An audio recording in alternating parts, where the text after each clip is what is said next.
భవిష్యత్ ప్రణాళికల్ని దృష్టిలో పెట్టుకొని 2034 వరకు ఏం చేయాలి, 2047 వరకు ఏం చేయాలి, దాని ప్రకారం కార్యాచరణ ఎట్లా ఉండాలి, ఒక రోడ్ మ్యాప్ తయారు చేసుకున్నాము.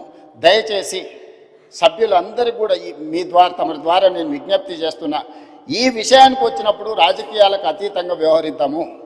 ఈరోజు అహ్మదాబాదులో సబర్మతి రివర్ ఫ్రంట్ చేసిరు, అద్భుతం అంటారు. 60,000 ఫ్యామిలీలను రీలొకేట్ చేసింది అధ్యక్ష. 10,000 ఫ్యామిలీలకు ఈరోజు కూడా నష్టపరిహారం ఇవ్వలేదని సుప్రీంకోర్టు వరకు కేసు కొట్లాడుతారు. నిన్నగాక మన ఢిల్లీలో యమునా నది ప్రక్షాళన పేరు మీద యమునా నదిని విస్తరించుకుంటాం, అద్భుతంగా చేసుకుంటాం అని ఢిల్లీ ప్రభుత్వం అంటుంది అధ్యక్ష.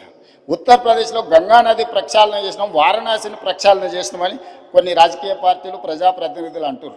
మేము ఎప్పుడు వాటిని వ్యతిరేకించలే.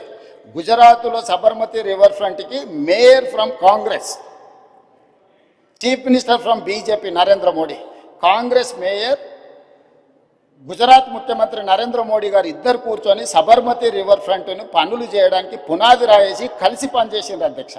సిద్ధాంతపరంగా కాంగ్రెస్కు బీజేపీకి పొంతన లేదు. కానీ అహ్మదాబాద్ మేయర్ కాంగ్రెస్ ఉండి ముఖ్యమంత్రి నరేంద్ర మోడీ గారు ఉన్నప్పుడు వాళ్ళిద్దరు కలిసి ఆ పని మొదలుపెట్టి ఈరోజు బాగుంది. నిన్నగాక మొన్న మా శ్రీహరి గారు మంత్రి గారు వెళ్ళి చూసి వచ్చిండ్రు. చామల కిరణ్ రెడ్డి ఎంపీ గారు నల్గొండ నుంచి బీర్ల ఐలయ్య గారు వీళ్ళందరూ పోయి చూసి వచ్చారు. అంతకంటే ముందు సిటీలో ఉండే మేయర్తో పాటు కార్పొరేటర్స్ని అందరినీ నేను అక్కడికి పంపించిన, కొంతమంది మిత్రులను విదేశాలకు పంపించిన ఎమ్మెల్యేలను, మీకు సౌత్ కొరియా పోయి చూసిరా పోండి అండి. సో ఈరోజు నేను అనేది ఏంది అధ్యక్ష అంటే, హైదరాబాద్లో మూసీ నది ప్రక్షాళన చేస్తామంటే ఎందుకు ఇది రాజకీయ రంగు పులుముకుంటుంది? ఎంఆర్డీసీఎల్ నేను మొదలు పెట్టలే అధ్యక్ష. నిన్నగాక మొన్న సిరిసిల్ల ఎమ్మెల్యే గారు చెప్పారు, మూసీ రివర్ డెవలప్మెంట్ కార్పొరేషన్ లిమిటెడ్ని మేమే ప్రారంభించినాము అన్నారు. అవును, మీరే ప్రారంభించారు, ప్రణాళికలు మీరే చేసారు, మీరు అర్థాంతరంగా వదిలేసారు. మేము ఇప్పుడు దాన్ని కొనసాగిస్తామంటున్నాం. మీరు మొదలుపెట్టినప్పుడు 10,000 కుటుంబాలను మేము బుల్డోజ్ చేసి కొట్టేస్తామని మీరు మాట్లాడింది సభలో ఉంది. ఆనాటి మాజీ ముఖ్యమంత్రి గారు ఈ రోజు ఉన్న 2016లో వాళ్ళే బఫర్, మూసీ నది పక్కన 50 మీటర్ల బఫర్ జోన్ కూడా వాళ్ళే నిర్ణయించారు. ఆ రోజు మేము నిర్ణయించలే. ఈ రోజు మేము అమలు చేస్తామంటే మీకున్న అభ్యంతరం ఏంది? ప్రభుత్వం అధికారికంగా కార్యక్రమాన్ని ఏర్పాటు చేసింది. అయ్యా, దీన్ని ముందు కొనసాగించడానికి ఏం చేయాలో మీరు సలహాలు సూచనలు ఇవ్వండి, ప్రభుత్వం ఆమోదిస్తుందని.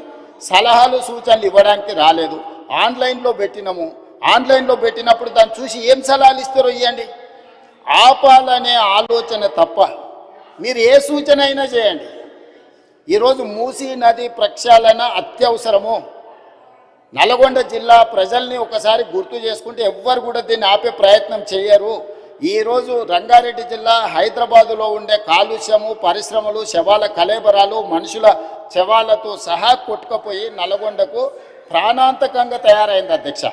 నేను నవంబర్ 8, 2025 నాడు 2024 నాడు అక్కడికి వెళ్ళి 2024 నవంబర్ 8 రోజు నేను పోయి పాదయాత్ర చేస్తే ఆ ప్రాంతంలో మహిళలు వచ్చి చాలా ఆవేదన భరితమైన అంశాలు నా దృష్టికి తీసుకొచ్చారు. కొత్తగా పెళ్ళి అయితే పిల్లలు ఎవరు ఆ ప్రాంతంలో ఉండడం లేదు, అక్కడ పండించిన పంటలు తిన్నా, అక్కడ బోర్లలో నీళ్లు తాగినా పుట్టబోయే పిల్లల మీద విపరీతమైన ప్రభావం చూపిస్తుందని చెప్పి మహిళలు వచ్చి చెప్పినప్పుడు నేను ఆలోచన చేసిన అధ్యక్ష, వీళ్ళకు విముక్తి కలిగించాలి కదా, మనకు అవకాశం వచ్చినప్పుడు ఒక మంచి పని చేయాలి కదా, ఆ మంచి పని చేయడానికి మనం ప్రయత్నం చేయాలి కదా అని ప్రణాళికలు రచించినాం అధ్యక్ష. ఆ ప్రణాళికలలో మీరు అందరు చదువుకున్నోలే కదా, ఆడ డాక్టర్లు ఉన్నారు, మేధావులు ఉన్నారు, చాలా సంవత్సరాలు ప్రజల కోసం పనిచేసిన అని చెప్పుకునే వాళ్ళు ఉన్నారు. మీరు చదవండి, డాక్యుమెంట్లో మీరు సజెషన్ ఇవ్వండి. ఆపాలనేది కాకుండా ముందుకు వెళ్ళడానికి అవసరమైన మీ సలహాలు ఇవ్వండి. మీరు సలహాలు ఇస్తే మాకు అభ్యంతరం లేదు, ఆ సలహాలను మా ప్రభుత్వం స్వీకరిస్తుంది. అంతే తప్ప మేము చెయ్యలేము, మేము ఆపేస్తామనే విధానము ఎవరికి మంచిది కాదు. దయచేసి చైర్మన్ సార్, మీ ద్వారా ప్రధాన ప్రతిపక్షానికి నా సూచన ఒక్కటే, మీరు ఏం సలహాలు ఇస్తారో ఇవ్వండి, నిరభ్యంతరంగా మేము వాటిని స్వీకరిస్తాం. ప్రజలకు ఉపయోగపడేది ఉంటే 100% వాటిని అమలు చేస్తాం. మీరు ప్రాజెక్టును ఆపాలన్న ఆలోచన నుంచి బయటకు వచ్చి రాజకీయ ప్రయోజనము, రాజకీయ కక్షని పక్కన పెట్టేసి మీరు ముందుకు వచ్చి ఏమైనా సూచన చేయండి. ఈ ప్రభుత్వం ఓపెన్ మైండ్తో ఉంది. ఒకవేళ నన్ను కలవడానికి మీకు అభ్యంతరం ఉంటే మా శ్రీధర్ బాబు గారు రంగారెడ్డి జిల్లా ఇన్ఛార్జ్ మినిస్టర్, పొన్నం ప్రభాకర్ గారు హైదరాబాద్ ఇన్ఛార్జ్ మినిస్టర్, ఆ మంత్రులతోనూ కమిటీ వేస్తా. డిప్యూటీ సీఎం గారు, శ్రీధర్ బాబు గారు, పొన్నం ప్రభాకర్ గారితో ఒక క్యాబినెట్ సబ్ కమిటీ వేస్తా. మీకు ఏమైనా సూచనలు ఉంటే క్యాబినెట్ సబ్ కమిటీకి సబ్మిట్ చేయండి. డెఫినెట్గా we will examine, we will take a final decision. ఈ కన్సెన్సస్ బిల్డ్ చేసి చేయాలనుకుంటున్నాం అధ్యక్ష. ఉన్న పలంగా మేమేదో కూలగొట్టేస్తాం, మేమేదో కట్టేస్తామని ఇట్లాంటి ప్రచారాలు మానండి. నిన్నగాక మన ఒక అపార్ట్మెంట్కి సంబంధించిన బాధితులు ఆపండి అంటారు. మేము అడగనే లేదు, మీకు ఈ ప్రాబ్లం ఉందని చెప్తున్నాం. మీకు సమస్య ఉంది, ఈ సమస్యను ఎట్లా కావాలనో చేయండి అని అంటే మీరు దాన్ని ప్రచారం కోసం వాడుకోకండి. ఈరోజు ఆడ గాంధీ సరోవర్ కట్టడానికి 98 ఎకరాలు డిఫెన్స్ ల్యాండ్ కేంద్ర ప్రభుత్వం ఇస్తుంది అధ్యక్ష. టూరిజం దగ్గర రాష్ట్ర ప్రభుత్వం దగ్గర ఇంకొక 100 ఎకరాల ల్యాండ్ దాదాపు ఉంది. ఆ అపార్ట్మెంట్స్ ల్యాండ్ తీసుకోకపోయినా ప్రభుత్వానికి ఆ ప్రాజెక్టుకి ఎలాంటి ఇబ్బంది లేదు. ఆ ప్రాజెక్టులో అపార్ట్మెంట్స్లో ఉన్న మిత్రులకు నేను చెప్పేది ఒకటే, 2005-06లో మీరు పర్మిషన్ తెచ్చుకున్నప్పుడు అది చిన్న నాలా కింద చూపించి 9 మీటర్ల బఫర్ జోన్ చూపించి మీరు అనుమతులు తెచ్చుకున్నారు.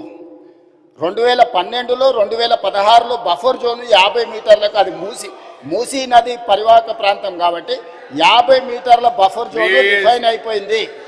50 మీటర్ల ప్రకారం మార్క్ చేస్తే సగం అపార్ట్మెంట్స్ ఈరోజు బఫర్ జోన్లో ఉన్నాయి. రేపు భవిష్యత్తులో అది కొనుక్కోవడానికి అమ్ముకోవడానికి పనికిరాదు. రేపు భవిష్యత్తులో ఏమీ చేసుకోలేరు, మీకు నష్టం జరుగుతుందని మాత్రమే చెప్తున్నాము. వాళ్ళకి ఇష్టమైతే ఆ ల్యాండ్ ప్రభుత్వ అభివృద్ధిలో భాగస్వామ్యం ఇప్పుడు చేస్తే వాళ్ళకు నష్టపరిహారం ఇచ్చి ప్రత్యామ్నాయం చూపించడానికి మాకు అభ్యంతరం లేదు అధ్యక్ష. ఎవరిని నిరాశ్రయులం చేస్తలేము అధ్యక్ష. నా సూచన ఒక్కటే అధ్యక్ష, నా సూచన ఒక్కటే చైర్మన్ సార్, మూసీ పరివాహక ప్రాంతంలో ఉన్న ఎవరైతే నివసిస్తున్నారో తమరి ద్వారా రాష్ట్ర ప్రభుత్వం ఇస్తున్న మాట, ఎవరిని నిరాశ్రయులం చెయ్యము, పునరావాసం కల్పిస్తాము.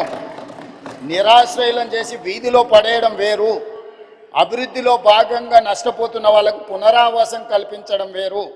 రాష్ట్ర ప్రభుత్వం ప్రతి ఒక్కరికి పునరావాసం కల్పిస్తుంది, మెరుగైన జీవన విధానానికి అవసరమైన ప్రమాణాలను పెంచుతుంది, విద్య వైద్యాన్ని అందిస్తుంది, మహిళా సంఘాలకు వ్యాపారం చేసుకోవడానికి అవసరమైన ఆర్థిక సహాయాన్ని అందిస్తుంది.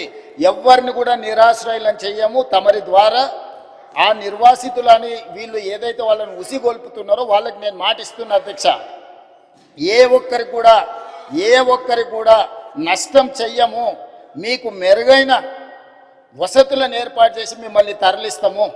కాబట్టి ప్రాజెక్టు నిర్మించుకుంటూనే దానివల్ల ఎవరికైనా ఇబ్బంది కలిగితే వాళ్ళకి ప్రత్యామ్నాయ ఏర్పాట్లు చేద్దాం అధ్యక్ష. మీరు స్పష్టంగా సభ్యులందరూ కూడా మీరు చెప్పండి అధ్యక్ష.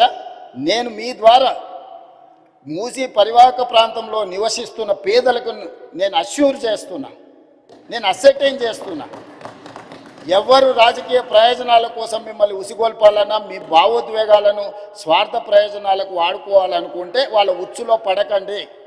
నేను అధికారులను మీ దగ్గరికే పంపించినా, మళ్ళీ పంపిస్తా, ప్రజాప్రతినిధులను పంపిస్తా. ఎంఐఎం పార్టీతో నేను చర్చించి ఎమ్మెల్యేలతో మాట్లాడినా, దాదాపుగా 7 మంది ఎమ్మెల్యేలు ఆ పరివాహక ప్రాంతంలోనే ఉన్నారు.